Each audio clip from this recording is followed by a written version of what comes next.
بالله من الشيطان الرجيم بسم الله الرحمن الرحيم وأنكحوا الأيام منكم والصالحين من عبادكم وإمائكم إن يكونوا فقراء يغنيهم الله من فضله والله واسع عليم. وقال النبي صلى الله عليه وسلم يا معشر الشباب من استطاع منكم الباءة فليتزوج فإنه أغض للبصر وأحسن للفرج ومن لم يستطع فعليه بالصوم فإنه له وجاء. صدق الله العظيم وصدق رسوله النبي الكريم ونحن على ذلك لمن الشاهدين والشاكرين والحمد لله رب العالمين. محترم و مکرم علماء کرام اور ایمان والے بھائی، کلام پاک کی جس آیت کی تلاوت کی اللہ تبارک و تعالیٰ نے، اس میں ہمیں اولیاء کو، ذمہ داروں کو، گھر کے خاندان کے جو بڑے حضرات ہوتے ہیں، اللہ پاک ان کو فرماتے ہیں وَأَنكِحُوا الْأَيَامَ مِنكُمْ، تم میں سے جن کی شادی نہ ہوئی ہو تو ان کی شادی کراؤ. وَالصَّالِحِينَ مِنْ عِبَادِكُمْ وَإِمَائِكُمْ، اللہ کے نیک صالح بندے ان حضرات کا تم نکاح کراؤ.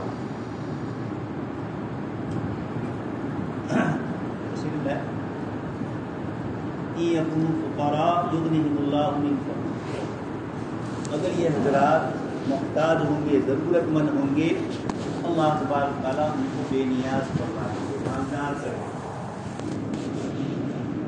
اللہ تبارک تعالیٰ اس صورت میں سورہ نور میں اسلامی سماج اور سوسائٹی کے جتنے بھی اصول اور آداب، سماج اور سوسائٹی جتنی صاف ستھری رہے، پاکیزہ رہے، ہماری نگاہوں کی اور ہماری شرمگاہوں کی حفاظت، ہمارے لڑکے اور لڑکیوں کی عزت، پاک دامنی، شرم اور حیا محفوظ رہے، اللہ تبارک تعالیٰ نے سورہ نور کے اندر اسی لیے سارے وہ مضامین بیان فرمائے جس سے ایک سماج صاف اور ستھرا رہ سکتا. آپ صلی اللہ علیہ وسلم نے ارشاد فرمایا جو مجھے دو چیزوں کی گارنٹی دے گا، میں یضمن ما بین لحییہ وما بین فخذیہ، اپنے دو جبروں کے درمیان کی زبان کی حفاظت کی ذمہ داری ہے اور اپنی ران کے درمیان کی شرمگاہ کی جو ذمہ داری ہے، اضمن لہ الجنہ، اللہ کے رسول صلی اللہ علیہ وسلم فرماتے ہیں اس کے لیے جنت کی گارنٹی دیتا ہوں. اس لیے انبیاء کرام علیہ السلام تشریف لائے اور سب کو اللہ تبارک تعالیٰ نے بیوی بچوں والا بنایا. اللہ پاک ارشاد فرماتے ہیں وَلَقَدْ أَرْسَلْنَا رُسُلًا مِّن قَبْلِكَ، آپ سے پہلے بہت سارے انبیاء کرام علیہ السلام کو بھیجا. وَجَعَلْنَا لَهُمْ أَزْوَاجًا وَذُرِّيَّةً، ان سب کو بیوی بچوں والا بنایا. اللہ پاک ارشاد فرماتے ہیں انبیاء کرام علیہ السلام کو بھیجا اور سب کو بیوی بچوں والا بنا کر بھیجا.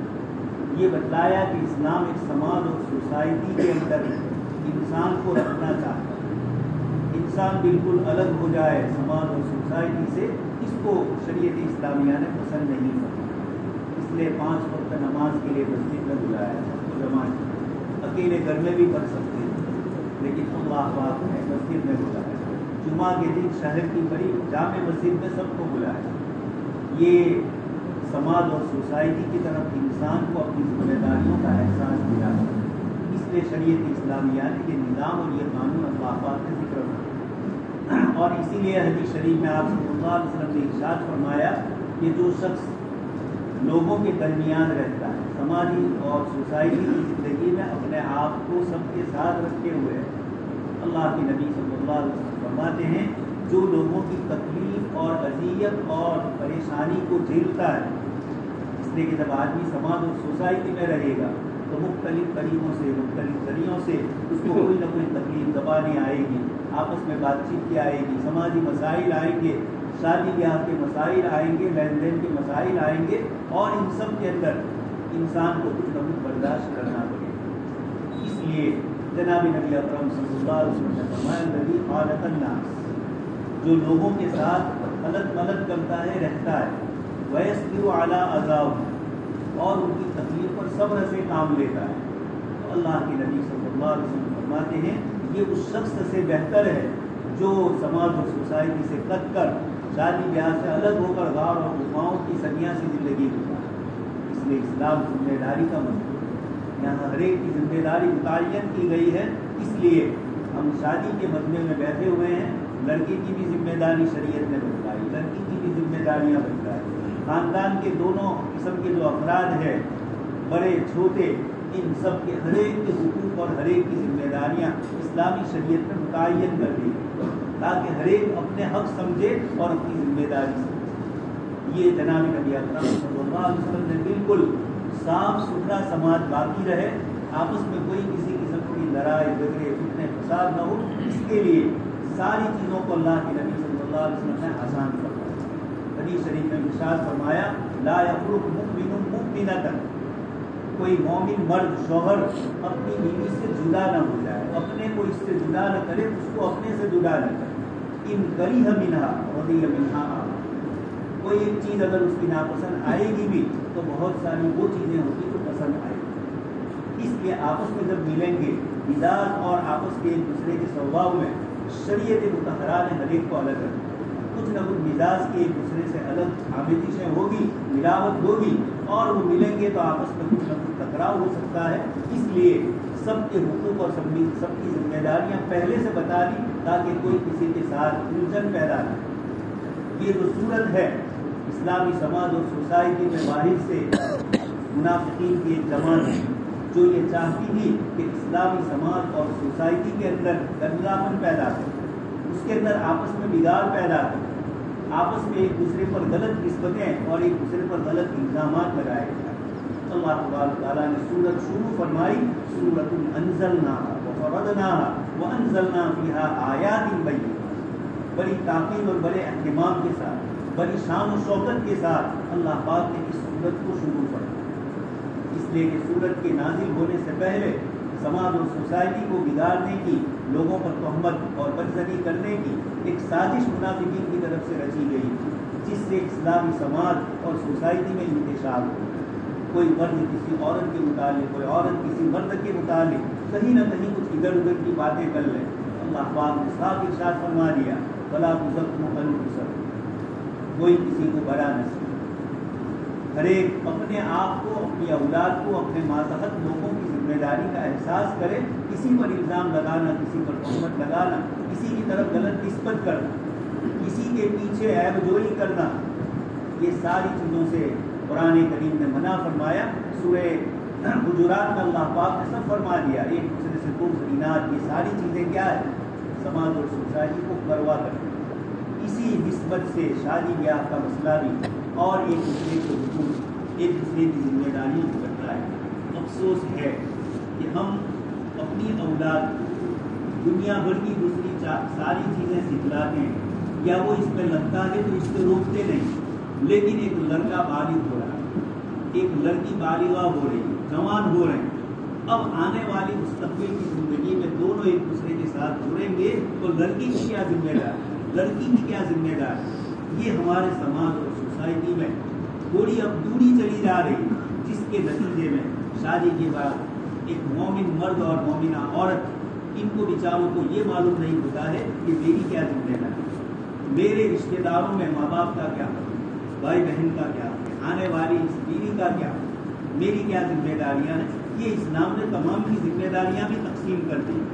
اس کا خرچہ کس کے ذمہ ہے, اس طریقے سے پورا ایک نفقہ, دادا خوراکی کا پورا ایک نظام اسلام, وراثت کا پورا ایک نظام ہے. شادی بیاہ کے سلسلے کے مسائل میں میاں بیوی ایک دوسرے سے مشورہ کریں. اللہ قرآن کریم کے دوسرے پارے میں فرمایا تشاور میں بچے کو دودھ پلانے کے سلسلے کے کیا مسئلے ہو, قرآن کریم نے اس میں بھی مشورے کے سلسلے کے آداب اور اصول بتلائے.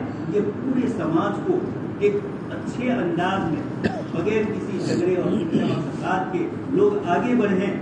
جناب نبی اکرم صلی اللہ علیہ وسلم کے ذریعے لائے ہوئے اس دین میں اللہ پاک نے سب سے پہلے تو کل المؤمنین یغضوا من ابصارہم, مردوں کو بھی نگاہ نیچی کرنے کا فرمایا, عورتوں کو بھی فرمایا. کسی کے گھر میں داخل ہونے کے اصول بتلائے, لا تدخلوا بیوتا غیر بیوتکم حتی تستأنسوا وتسلموا علی اہلہا, کسی کے گھر جاؤ پہلے سلام کرو, اجازت. جناب نبی اکرم صلی اللہ علیہ وسلم نے ارشاد فرمایا انما جعل الاستئذان لاجل البصر, اجازت لینا ہم نے اسی لیے رکھا ہے تاکہ اچانک کسی کے دروازے پر اجنبیہ عورت پر نظر نہ پڑے. یہ ایسا صاف دین لے کر آپ صلی اللہ علیہ وسلم تشریف لائے، اور پھر اس کے بعد اس کے حقوق اور آداب اور اصول میں چھوٹے بچوں کو بھی کسی کے گھر میں کس وقت جانے کی اجازت دی جائے، اس بچے کو بھیجا جائے، اور کون سے وقت میں نہ بھیجا جائے، تاکہ کسی کی پرائیویسی میں کوئی خلل نہ پیدا۔ یہ شریعت اسلامیہ 1400 سال پہلے آداب اور اصول ہمیں بتلائیں، اور اس کی روشنی کے اندر زندگی جب ہم گزاریں گے تو اللہ تبارک تعالیٰ چین، سکون اور امن و عافیت عطا فرمائے۔ اس وقت زندگیوں میں جو کرواہٹیں آ رہی، ایک دوسرے کے حقوق ادا نہ کرنے کی جو شکایتیں آ رہی سماج اور سوسائٹی میں، اس کی اصل وجہ یہی ہے کہ ہم نے ساری چیزیں سکھلائی یا سیکھی دوسروں سے، لیکن خود ماں باپ کو بھی مسائل معلوم ہیں۔ نوجوان لڑکا جس کی شادی ہوتی ہے، لڑکی جن کی شادی ہوتی ہے، کیا ذمہ داریاں؟ ایک دو لفظ ہے، نکاح اور طبیب، نکاح کے حقوق، اس کے ذریعے ایک بندھن میں بن جائے۔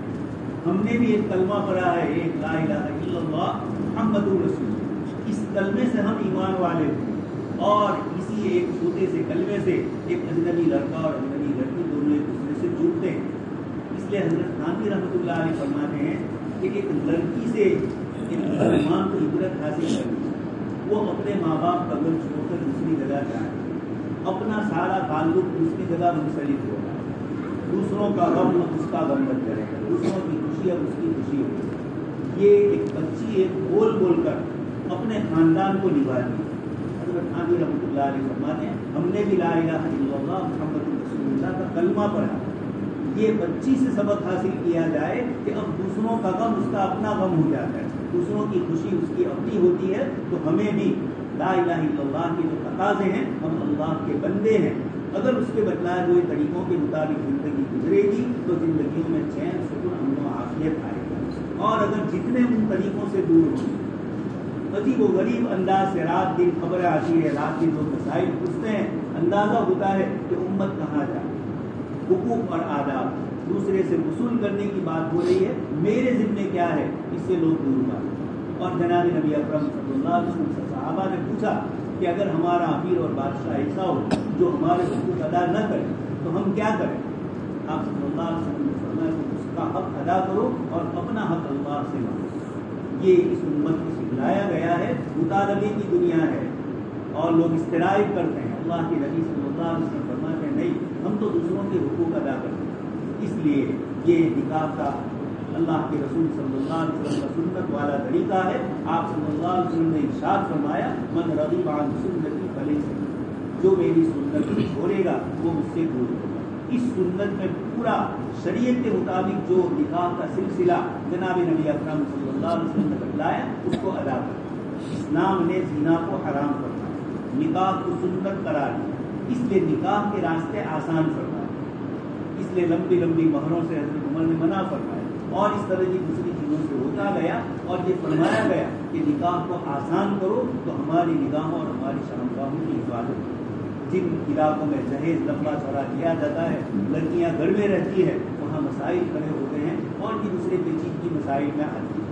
اللہ پاک کا شکر ہے کہ ہمارے یہاں اس قسم کی چیزیں نہیں ہیں، اس لیے شادیاں بھی لڑکیوں کی اور لڑکوں کی ہو جاتی ہے۔ اللہ تبارک تعالیٰ اس سنت پر ہمیں باقی رکھے اور اسی طرح زندگی کے تمام شرائط ہمارے آسان فرمائے۔ آمین۔ وآخر دعوانا الحمدللہ۔